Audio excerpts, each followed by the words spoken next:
Buenas tardes amigos, les saluda su amigo Javier Bustamante, psicólogo clínico comunitario y coach holístico. Me acompaña Amir Santos, creador del canal de YouTube Conciencia Colectiva. Bien, para empezar, buenas tardes. ¿Cómo les va? Cuéntame un poco, Amir, ¿cuántos seguidores tienes ya en tu canal Conciencia Colectiva? Bueno, es un canal chico, pero con una familia muy cálida.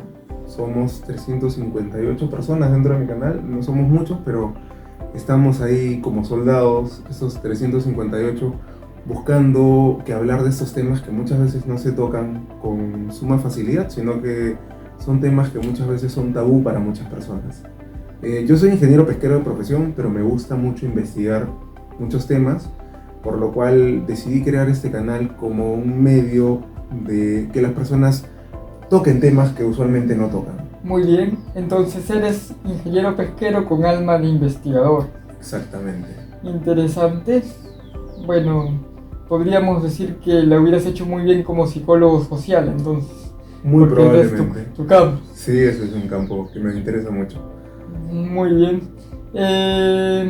Bueno, lo importante es que tu canal va en ascenso y que tocas temas polémicos, controversiales, como bien nos acabas de referir, y eso es lo que a la gente le gusta, ¿no? Hablar de temas que pocas personas tocan por líneas de moralidad, por estereotipos sociales, por X motivos. ¿Es verdad? Sí. El día de hoy, mejor dicho, la tarde de hoy, quiero hablar contigo de un tema que me parece bastante interesante, que es la doble moral en las personas y los medios de comunicación. Me parece que sucede mucho hoy en día y me parece que es un tema que tiene mucho impacto social y mucho impacto psicológico. Es verdad, en la televisión hay mucho de doble moral. Si bien es cierto, ha habido una evolución en los temas de televisión en los últimos años, creo que más o menos estamos por ahí de edad tú y yo, y hemos visto un cambio generacional entre la televisión de hace 10 a 20 años atrás a la televisión que tenemos actualmente. Pero hay personajes que se mantienen aún vigentes, ¿no? Te menciono uno, Magali Medina. Es una persona que utiliza justamente mucho esta doble moralidad porque ella se jacta de ser una persona intachable cuando en realidad lo que hace es exponer a personas que en realidad si a las personas no les gustara sintonizar estos canales, no les interesaría en lo más absoluto la vida de estas personas. ¿Qué piensas tú con respecto a eso? Me parece muy interesante lo que tocas con respecto a la personalidad de Magali Medina. Siempre he querido descifrar esta personalidad tan compleja que ella posee, ¿no? Porque primero, ella habla mucho en todos sus programas y menciona mucho la palabra ética. Exactamente. ¿Me entiendes? Y entonces una persona que es formada en un instituto, porque ella salió de un instituto, no de una universidad, y vamos a decir no acabó la carrera de periodismo, porque salió embarazada, salió gestando cuando estaba en los primeros ciclos, creo, de la carrera. No solamente no es una periodista titulada, no pertenece al Colegio Nacional de Periodismo. Entonces la palabra correcta para llamar a esta señora vendría a ser comunicadora, no periodista, como ella se hace llamar, porque no se puede atribuir un título que no le corresponde cuando no ha pasado por las aulas universitarias.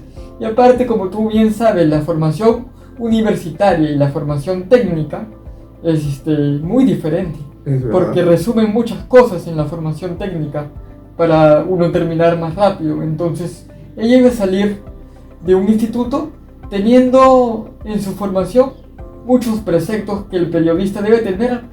En la formación de ella iban a ser preceptos resumidos, entonces no iba a salir un buen producto. Ahora, ¿qué es lo que ella ha hecho en su larga trayectoria de vida como comunicadora? Porque ese es el término con el que hay que llamar. Ella lo que ha hecho es, yo creo que está bien que la gente se informe de la vida de sus artistas, eso está bien, pero hay formas de comunicar, correcto.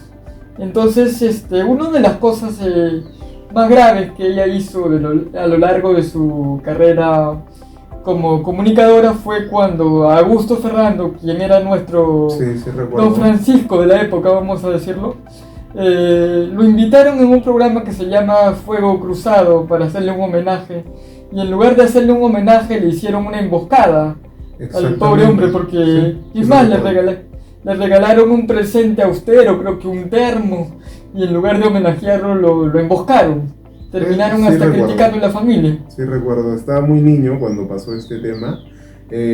Bueno, cabe recalcar aquí que no con esto que mencionas de que la formación técnica es un poco más corta porque tiene menos tiempo que la universitaria, sea para que sea un tema en desmedro en realidad. No, no es así. Creo que cada persona al final es la que quiere ser. La que quiere ser, pero es que no puedes hablar de ética si precisamente manejas este lenguaje de doble moral en la televisión.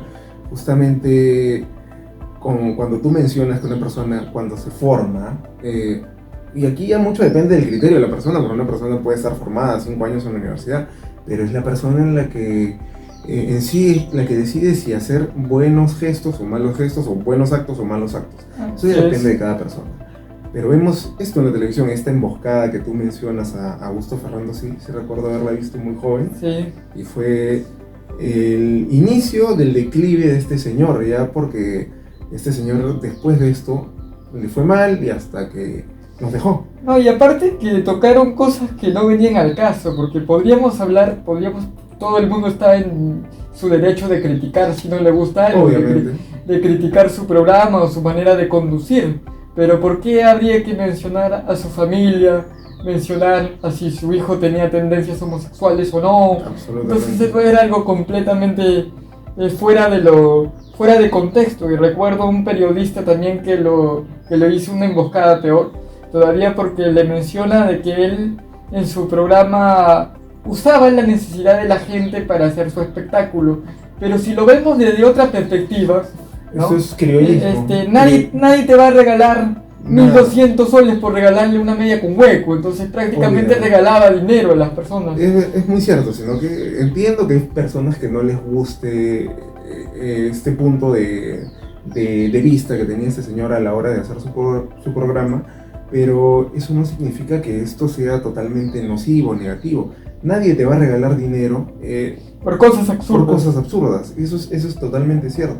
Entonces, creo que hay enfoques en la televisión actual que, imagínate tú en esa época que se tocara el tema de la homosexualidad, que era todavía tabú en esa época. Claro, por supuesto. ¿Tú te imaginas qué hubiera pasado si Augusto Ferrando en estos días hubiera aún estado vivo y le atacaban con estos temas? Todas las denuncias que hay en la televisión, incluso por cositas efímeras, porque si te miró mal o porque no sé qué pasó, todo hubiera sido un tema o por un adjetivo que antes nunca existía en el Código Procesal Penal, no lo había.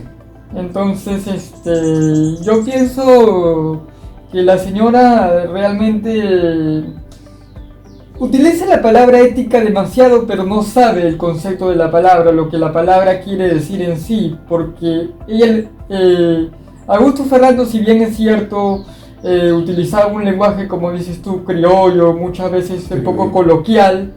Él no exponía en la televisión las miserias de la gente, ni tampoco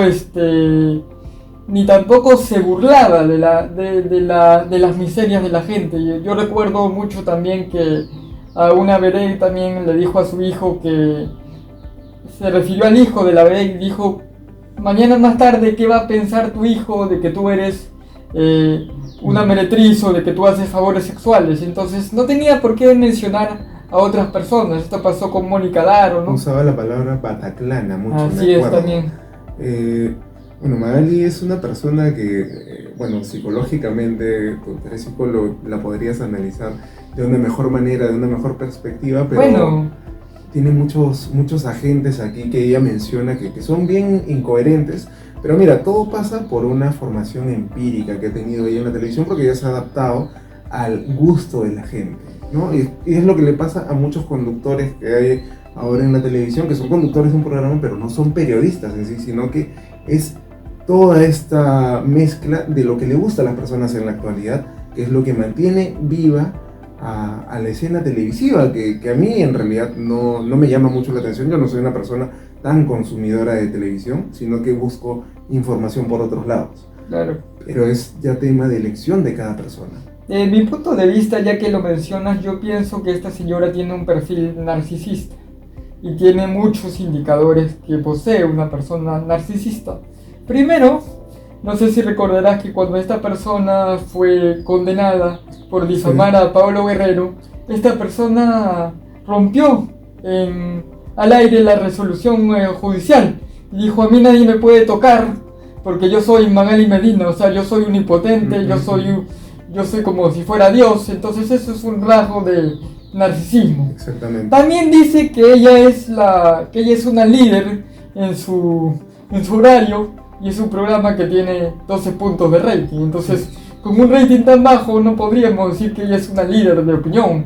Claro. Entonces eso es otro rasgo de una persona narcisista, querer inflar sus logros. Claro, ella vive en el pasado cuando quizás en algún momento hacía más puntos de rating, pero vuelvo y repito, todo esto que ella hacía es producto de hablar de las personas, como lo hacen otros canales también de televisión con sus programas, pero básicamente radican en ese círculo vicioso de exponer la vida de las personas y que, como vuelvo y repito, o sea, si las personas no les interesa ver este tipo de cosas, apagan su televisión, buscan otra cosa y no consumen eso. Pero tenemos un público peruano muy consumidor de esto. Claro, es muy interesante y verdadero lo que mencionas. Otro indicador que ella tiene bien marcado de la persona narcisista es que tú tienes que saber que al final toda persona narcisista o ególatra en realidad se siente inferior. Entonces esto está claro porque la señora prácticamente cambió de rostro. No, porque se fabricó un nuevo rostro, un nuevo cuerpo, es más, se parece mucho a una de sus hermanas, creo que la tomó como modelo. Me parece. ¿No? Entonces, desde allí, esta persona ya tiene comportamientos patológicos bien marcados, ¿no? Exacto. Y toda la vida lo único que ha hecho es inferiorizar a todas las personas, habla de cosas que no tienen ningún conocimiento, se pone, ¿no? La vez pasada estuve viendo en TikTok, porque el TikTok es muy popular, yo no veo el programa de la señora. Sí, me imagino. Una breve entrevista con Jonathan Maicelo en el que ella le dice a Jonathan Maicelo de que Jonathan Maicelo en una discoteca estaban haciendo que se peleen por una botella de ron. Sí. Y Jonathan Maicelo le explica que él es periodista, que ella no es periodista titulada ni colegiada, y que él es boxeador profesional y que él toma todas las medidas para que la gente no se lastime. Le dice que es un piso de drive, o que él está trabajando con unos guantes de 20 pulgadas y que son guantes grandes y que no hay box, y que trata de emular lo que es la lucha falsa, lo que hacía la WN, ¿no? O lo que hacían los Hollywood Hogan, claro. Claro, entonces lucha falsa. Sin sangre, sin pelea. Lucha libre de entretenimiento. Así es, se le sin una pelea, sin una gresca de verdad. Solo show para el público, pero la señora lo terminó agrediendo, lo terminó echando del canal. Entonces, ¿cómo puede hablar ella de prepotencia? ¿Cómo puede hablar de empoderamiento de la mujer? ¿Cómo puede hablar de empoderamiento de la mujer una mujer que no se aceptaba a sí misma y se tuvo que meter cuchillo para aceptarse? No, es muy contradictorio. O sea, todo lo que... He visto un proceso en ella, de verdad. Hace un tiempo atrás, de casualidad en Facebook, vi un debate que tuvo, bueno, vamos a decirle debate porque no es un debate, una conversación que tuvo con esta señora Janet Barbosa, en la que ambas se mandaban unas pullas bien directas, pero es que eso no es hacer televisión. Yo creo que simplemente es fomentar el sensacionalismo de ciertas cosas. Entonces Magali no es una persona que está preparada para hablar de ciertos temas, sino que ella se ha acoplado a la idiosincrasia del peruano que le gusta ver este tipo de televisión, y es lo que hay, es lo que vende para el peruano. Yo creo que aquí mucho juega el papel de la preparación de las personas. Una persona que está acostumbrada a leer un libro, a estudiar ciertas cosas, no va a perder su tiempo en este tipo de situaciones, ¿no? Que en realidad son el folclore del día a día del pueblo. Me parecen muchos rasgos patológicos, como los que tú mencionas de Magali, esos rasgos ególatras, egocéntrica, de sentirse mejor que otros, de tratar de inferiorizar a otras personas, cuando en realidad ella... Bueno, sabemos también que la persona que tiene esta necesidad de reconocimiento, esta necesidad de trascender, es porque en realidad se siente muy pobre o muy... Exactamente. O no se siente, digamos, completamente satisfecha consigo mismo, entonces tiene que inflar sus logros, hablar de sus logros, porque es de pésimo gusto que yo diga yo, y yo, y yo, y yo, y yo. ¿Qué hacemos con el yo? No, eso está pésimo, de verdad. Es que no sé qué pasa por la cabeza de esta señora en muchas ocasiones, pero sí, es un personaje que cumple fiel el rol de lo que es la doble moral en la televisión. Hay muchos más personajes dentro de la televisión con estos aspectos. No, claro, y los es personajes que ella entrevista en sus programas, la gente con la que ella hace audiencia, son gente que está cuestionada, ¿no? Por ejemplo, hay una colega, la debo llamar colega porque es psicóloga, sí, pero dista mucho que real sea psicóloga, ¿no? Mónica Cabrejos, que acaba de lanzar su nuevo libro, ¿no? Mujer Pública, creo que lo lanzó a la palestra en ese programa, ¿no? Y entonces hablando ahí de un caso polémico que le pasó a ella de una supuesta violación que demoró 14 meses para hacerla pública. Y yo digo, ¿por qué una mujer tendría que demorar 14 meses para denunciar una violación solo cuando va a lanzar su libro? Entonces, es que todo esto es parte del sensacionalismo, justo es parte del negocio que ella tiene, el compromiso con la editorial y su libro. Ese es un tema sumamente interesante que las personas deberían de ver, pero en realidad en su mayoría solamente la televisión se enfoca en mostrar lo que le conviene mostrar para hacer esta venta pública y crear esta pantalla, esta película de que las personas se sientan mal porque me violó y todo esto, cuando en realidad el enfoque de esta señora es otro, es vender su libro. Ella lo que necesita es vender su libro. Definitivamente, a todo costo, sin importar lo que se lleva por delante, porque no solamente daña la imagen de ella como mujer, sino también daña la imagen de las verdaderas víctimas de estupro, ¿no? Sí. Porque una víctima de estupro, cuando bien sucede el hecho, lo denuncia, no se baña, no espera que pasen 14 meses o 24 meses para denunciarlo. Es más, ¿qué sentirán las pobres víctimas que están en el centro de emergencia mujer que han sufrido de abuso sexual de verdad? Entonces esto no hay que jugar con estas cosas. No hay que jugar. Por ejemplo, yo podría pasar que esta persona fue violada, se sintió mal unos días, repensó todo esto, pero en realidad luego ya lo quiso denunciar porque de repente recién le dio el valor de denunciarlo, pero denunciarlo después de que tú vas a sacar un libro ya no es como que muy a favor esta denuncia. Como un pequeño marketing, un marketing desdenable. Sí, ese es el tema en realidad. Mira qué interesante hablar de estos temas de televisión y de doble moralidad. Bueno, y hay mucho, lo hay en la comedia también. Por ejemplo, Carlos Álvarez, a mí me parece que como imitador, es un imitador rescatable, porque saca buenas voces, las saca casi iguales, sí, muy interesante. Pero el problema que tiene este señor es que muchas veces, para empezar, yo creo que la comedia tiene un principio, que es burlarte de ti mismo, antes de burlarte de otras personas. La caricaturización de algo, de algún tema de manera humorística. Correcto. Pero se empieza por uno mismo, porque esos son los principios del clown. Entonces, este señor, primero, antes de que burlarse de él, se burla de otras personas.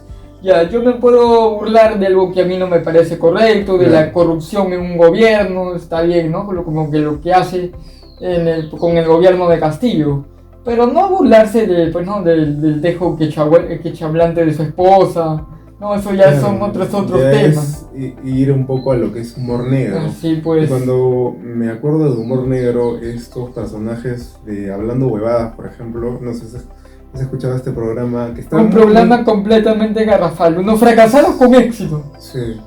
Es todo un tema, ¿no? Pero como vuelvo y repito, es gusto del público también ya el consumo de cualquier tipo de programa de televisión. Tanto Magali como Hablando Huevadas, como no sé, bueno, es gusto del público. Este programa que tú mencionas, gracias por el aporte, es interesante. Sí. Hablando Huevadas es una franquicia o una copia de un programa español. Sí.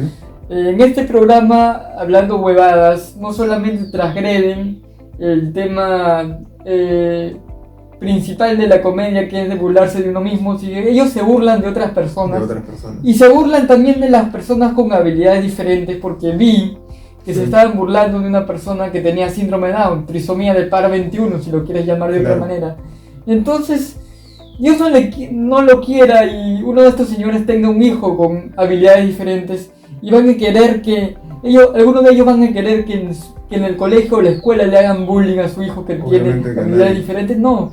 Entonces uno nunca debe de escupir al cielo porque la cara le puede caer. Exactamente. Entonces lo que hacen en este programa es un humor muy negro. Es definitivamente... a veces ya raya en lo grosero, o sea, los he visto en algunas ocasiones. Hay cosas y cosas, o sea, yo puedo tolerar hasta ciertos límites alguna broma, algo que tú le puedas decir a alguien. Por ejemplo, hace poco fue un amigo mío que es campeón mundial de box, es chinchano, Jairo Morán. Estuvo en este programa y no me gustó el trato que tuvieron hacia él, o sea, fue muy parodiado, ya muy humorístico lo que hicieron. Como que no me dicen... Con el tema de su hermano que recién había fallecido y estaban como que haciéndole burlándose de una persona que ha fallecido. Entonces, claro, no respetar el luto hay que y la trayectoria de él como boxeador. Por ejemplo, me pasó también que ellos tienen una franquicia aparte que se llama No Somos TV, en la cual hacen shows donde presentan cantantes, hacen un montón de cosas dentro del teatro, ¿no? Donde ellos están haciendo todos sus espectáculos que hacen, ¿no? Entonces ellos contrataron a unos freestylers, a unos raperos, en lo cual estos raperos al final no les gustó el trato que tenían porque todo era directo hacia hacer humor. Y obviamente que el freestyler tiene otro tipo de idea, de pensamiento, es otra cultura. Ese movimiento es muy diferente a lo que se quiso hacer en este programa, que todo era hacer humorizado. Y ellos al final le dijeron, ¿sabes qué? Ya no vamos a seguir haciendo esto porque no nos parece que el rap se venga a humorizar. Ya cuando en sí los raperos entre sí se atacan y a veces se satirizan y se dicen cosas, porque es parte de esta cultura, pues. Pero ya volverlo todo humor es otra cosa, es muy diferente. Entonces hay un montón de cosas aquí de doble moral que vemos. Definitivamente. Y bueno, cuando uno hace comedia, uno tampoco creo que puede faltar a la verdad. Yo, como te digo, soy admirador también del trabajo de Carlos Álvarez como imitador.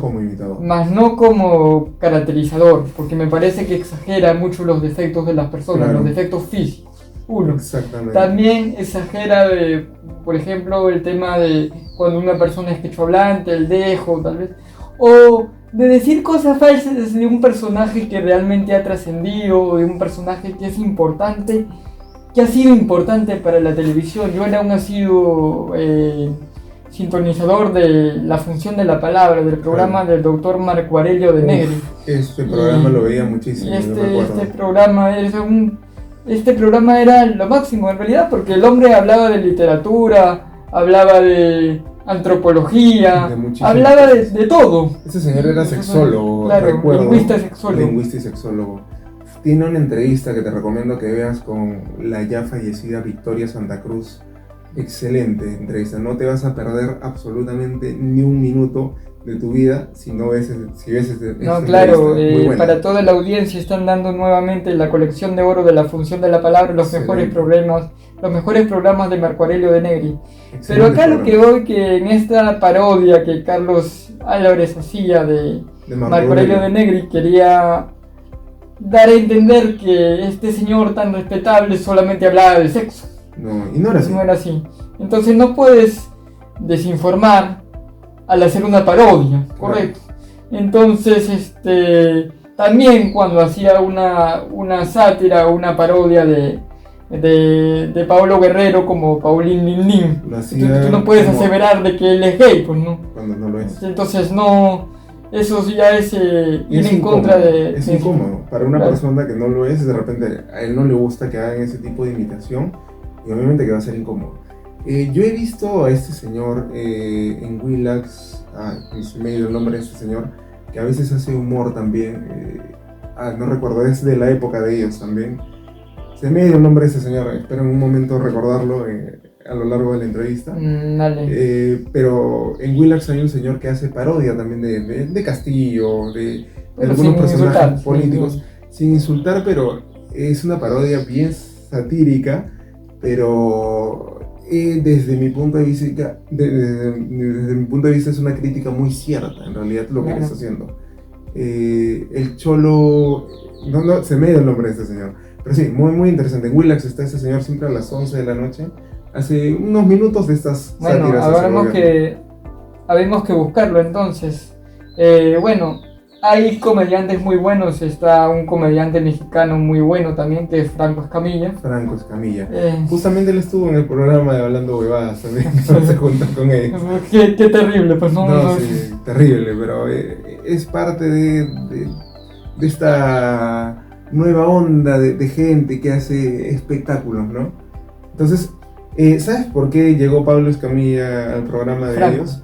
Franco Escamilla llegó al programa de ellos porque justamente Franco Escamilla le gusta mucho hacer freestyle rap. Entonces, como te comenté, ellos tenían esta franquicia, este espectáculo de rap, entonces Franco Escamilla llegó. Mira, interesante. Así que por eso se juntó con ellos. Pero bueno, pues es un tema realmente que estos señores a veces no midan las consecuencias de sus palabras. Humor político, también hace muy buen humor político de María Julia Santi Esteban. Claro. Muy diferente a lo que vemos acá, ¿no? Acá se quiere vender mucho la televisión blanca y cultural cuando creo que ya no existe en el Perú en ningún espacio. No lo hay. Porque por ejemplo, Gisela Valcárcel también dice que su programa es un programa que entretiene a la gente. Bueno, el formato sí está diseñado para eso, para entretener, pero la gente que ella invita es gente de dudosa reputación, gente infiel. Muy aparte de eso, creo que me parece un programa de baja resolución en cuanto a artistas. Menciono, bueno, hay algunos artistas que sí son artistas que llegan a este programa, bueno, porque necesitan un espacio público para poder mantenerse vigentes y qué sé yo, cosas así como esas.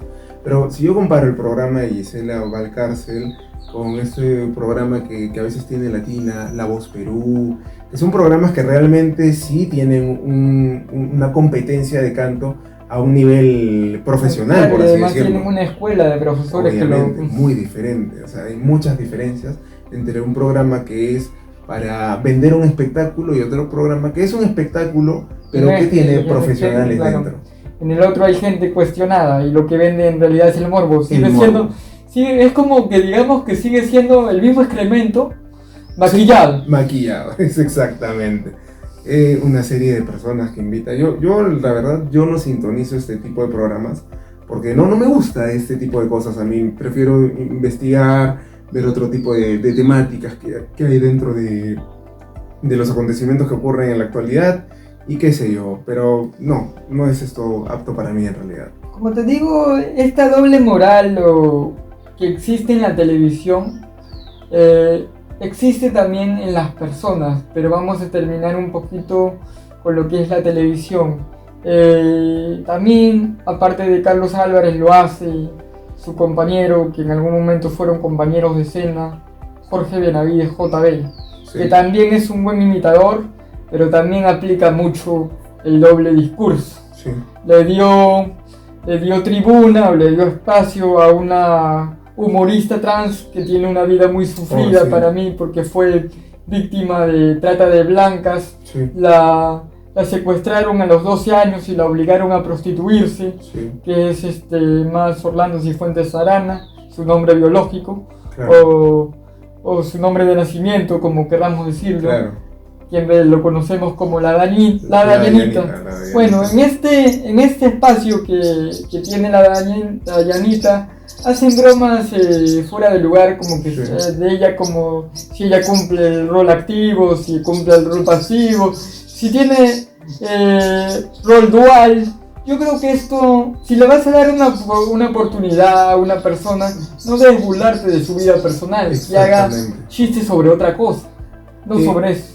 Es verdad, pero si analizo la problemática de la televisión, como te vuelvo a comentar, es que todo esto es parte de lo que a las personas les gusta ver, o sea, se divierten de eso y es un tema de cultura también, mucho es un tema de cultura. Hay muchas cosas que se hablan de la de Anita. Hace poco vi que este compañero que ya tiene también dentro de ese programa de televisión, Dani, creo que el Dani Rosales, la fastidia mucho con él, como que si tuvieran una relación o algo así, y siempre les hacen bullying a los dos. Pero bueno, sí, es su vida personal en realidad. Yo no, o sea, como te digo, a la gente le gusta ver esto, le gusta ese sensacionalismo que vende, pero no es parte de lo que yo consumo. Y no sé, yo le recomendaría a las personas que si ven en algún momento estos programas, siempre busquen verlos desde esa perspectiva, no simplemente centrarse en que esto es lo que hay y que así es, sino que hay que indagar, que hay un montón de cosas más interesantes por ver, no solamente en la televisión, sino en otros lugares. Así que eso es lo que yo le podría comentar. Totalmente de acuerdo, pero ¿por qué? A ver, vamos a dilucidar un poquito. ¿Por qué la gente empieza a ver esta secuencia de Diana, por ejemplo? Porque la mayoría de personas pensaban que JB quería reinsertar a la sociedad una persona que fue víctima de trata de blancas, una persona trans, una persona que fue bulleada por su propio padre, no para que le estén haciendo bullying en el propio programa que la iba a reinsertar, ¿no? Entonces, se maquilló lo que realmente se quería hacer. Entonces, a lo largo de la vida, pasa esto en la televisión, pasa esto también en la televisión de antaño, ¿no? En el programa, por ejemplo, del Chavo del Ocho, que es un programa que más o menos se emitió en 1970. Sí. En este programa eran adultos que satirizaban o hacían de niños. Pero en este programa había una connotación sexual, a veces... Obviamente, ese programa nunca fue para niños.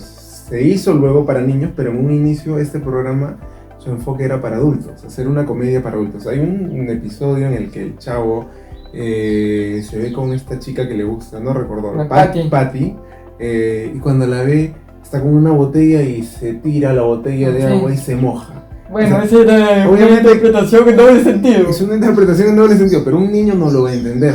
Obviamente que un adulto lo va a entender de otra manera.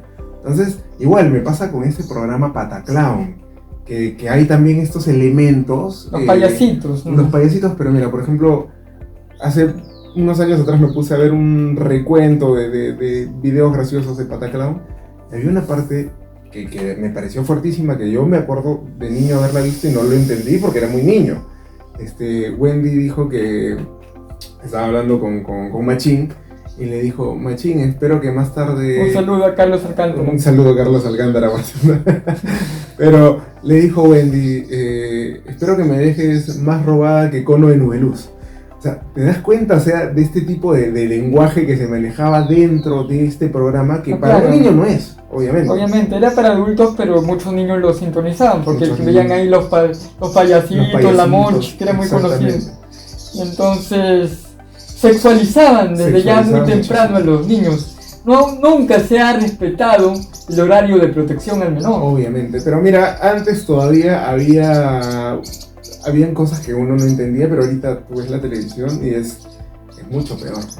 Va mucho más en desmedro de cierta forma en cuanto a lo ridículo de sus personajes, pero me acuerdo en Canadá había un programa de televisión que había un adulto que besaba a niños en el programa. Y todo esto ya no se puede ver en la televisión actual, porque también hay una parte que hemos evolucionado como sociedad y que esto ya no es posible verse en televisión directa. Claro, porque otro podría entender que tras estas conductas se están normalizando conductas pederastas obviamente.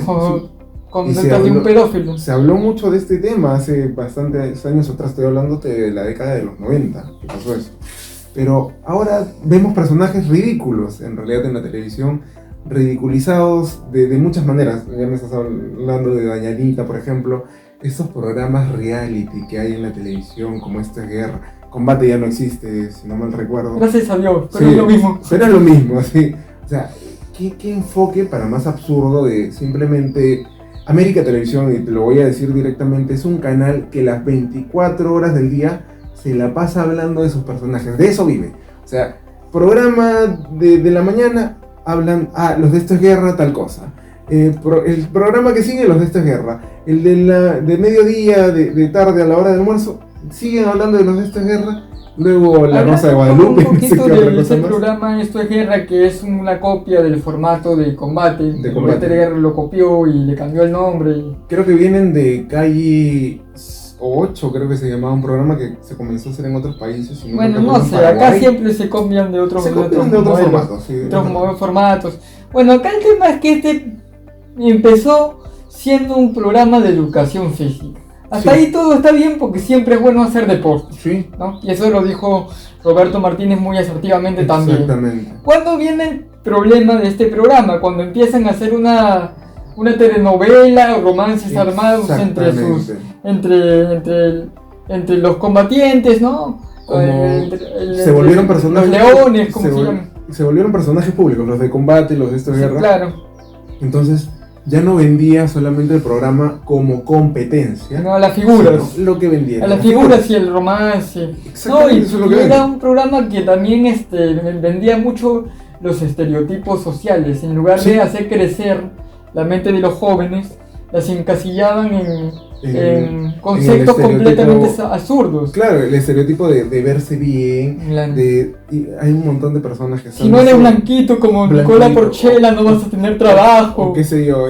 Y aparte de eso, ahí entra mucho el tema de lo que son las operaciones para las personas, porque se quieren ver bien. Bueno, yo no tengo problema si alguna persona se quiere hacer algo, como Magali también, ya hemos comentado, lo ha hecho. Claro, pero se ha hecho casi completamente todo. Pero yo te pregunto algo a ti como psicólogo que me llama mucho la atención.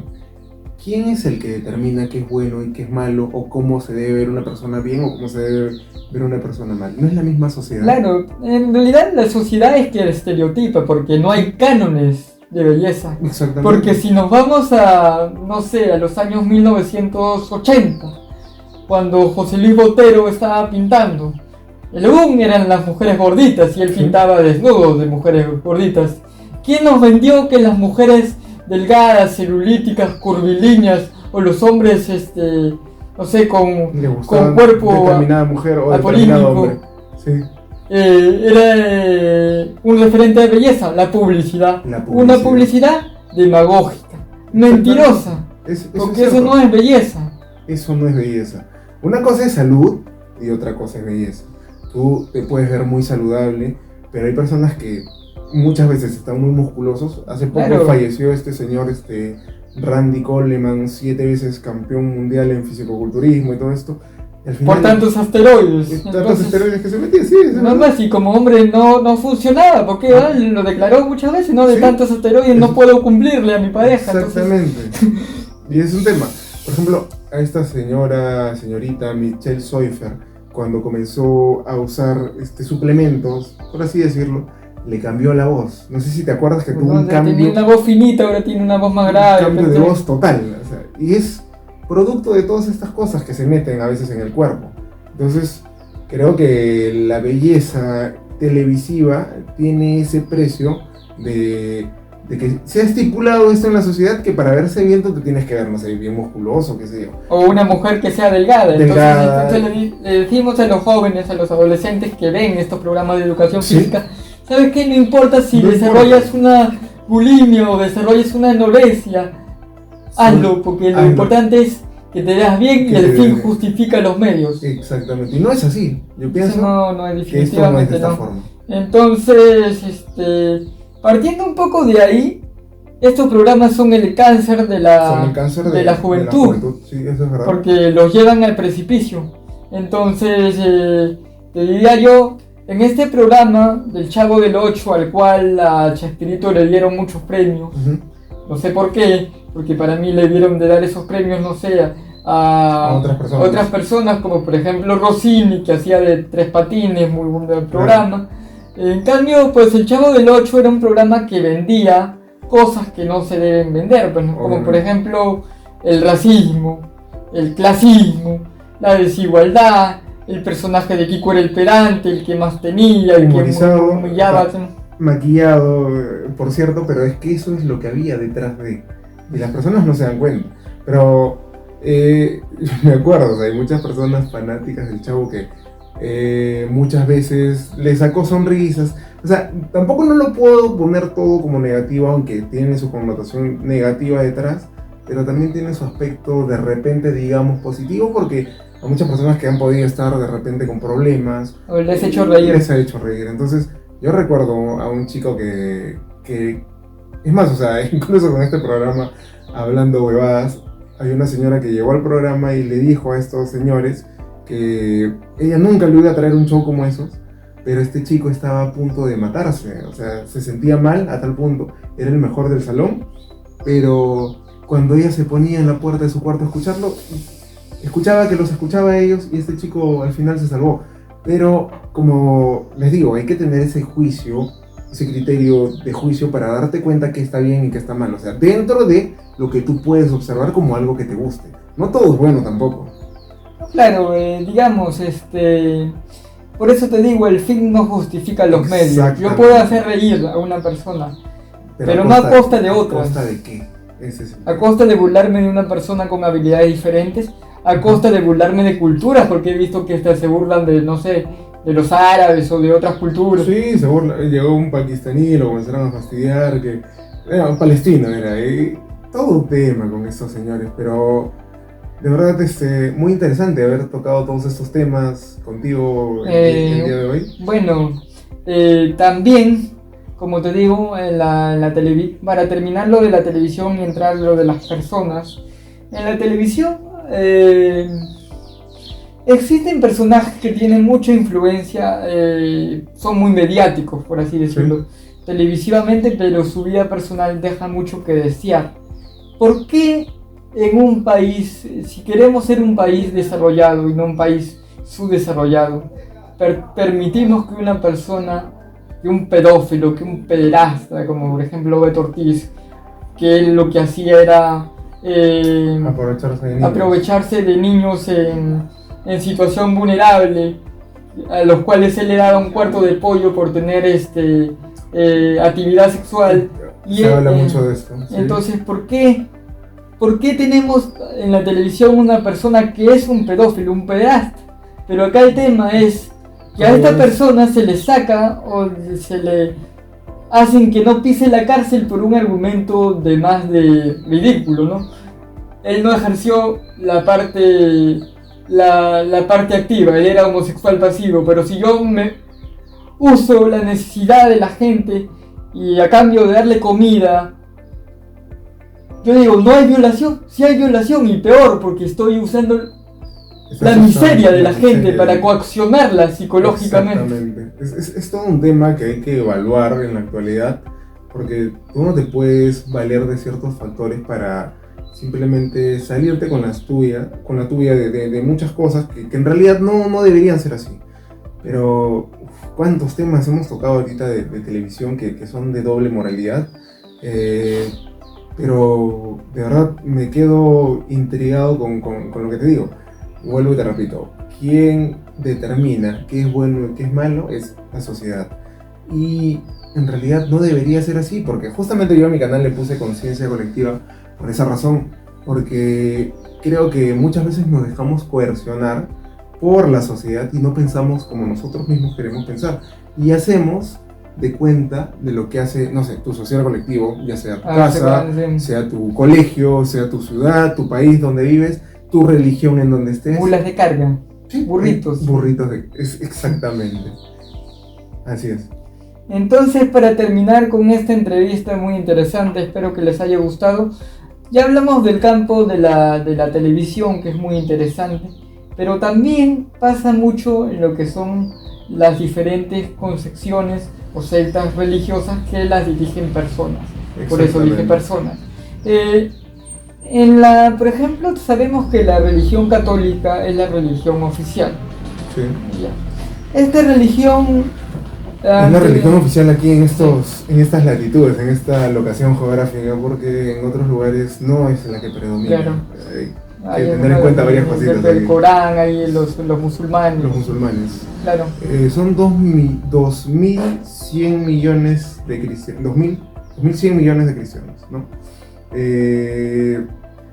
dentro de ellos tenemos 700.000 cristianos evangélicos y lo que resta son católicos, ¿no? Los hermanos separados. Los hermanos separados, como les comentan los católicos. Es todo un tema hablar de religión. Bueno, es un tema muy polémico, pero lo que voy, la religión católica habla mucho sobre el amor al prójimo, creo que es uno de los mandamientos. Sí. Y sin embargo, también recuerdo a una de sus cabezas más representativas, que es el obispo de Lima, que es ¿Cipriani? Sí, Monseñor Cipriani, que dijo que los homosexuales o las personas transgénero eran mercadería fallada. No, está entonces mal. Completamente, ¿no? Mira, es muy epítetos muy ambiguo, fuera de muy ambiguo lo normal. Lo que ellos dicen. Mira, yo estoy en un grupo de debates en el que veo personas de diferentes religiones, ya que muchas veces esos son los temas que toco en mi canal. Y realmente, por más que tanto el católico como el cristiano evangélico te diga que ellos respetan a los homosexuales, no lo hacen directamente, sino que ellos lo respetan, pero desde su perspectiva preconcebida de idea que tienen. Entonces ya no es un respeto como persona, sino es un respeto restricto, es un respeto condicionado, sesgado desde su posición. Entonces creo que estamos mal ahí en ese sentido. Creo que podríamos tocar estos temas más adelante. Sí, bueno, con más facilidad. Para terminar, le agradecemos por habernos escuchado. Esperemos que el título del programa de hoy les haya gustado. Estaremos conversando con Amir sobre muchos otros temas. Exactamente, aquí estamos. Espero que les haya gustado y agradecerles que tengan la oportunidad de escuchar este video y que me dejen sus impresiones, porque al fin y al cabo, los que queremos hacer un contenido en YouTube, aceptamos sugerencias de contenido, buenas críticas constructivas, no destructivas, porque estamos hablando de cosas blancas, sí, de contenido blanco, y a expresarse ustedes también. Gracias, muy buenas tardes, hasta luego, queridos amigos. Desde Samir de Conciencia Colectiva, bendiciones para todos ustedes.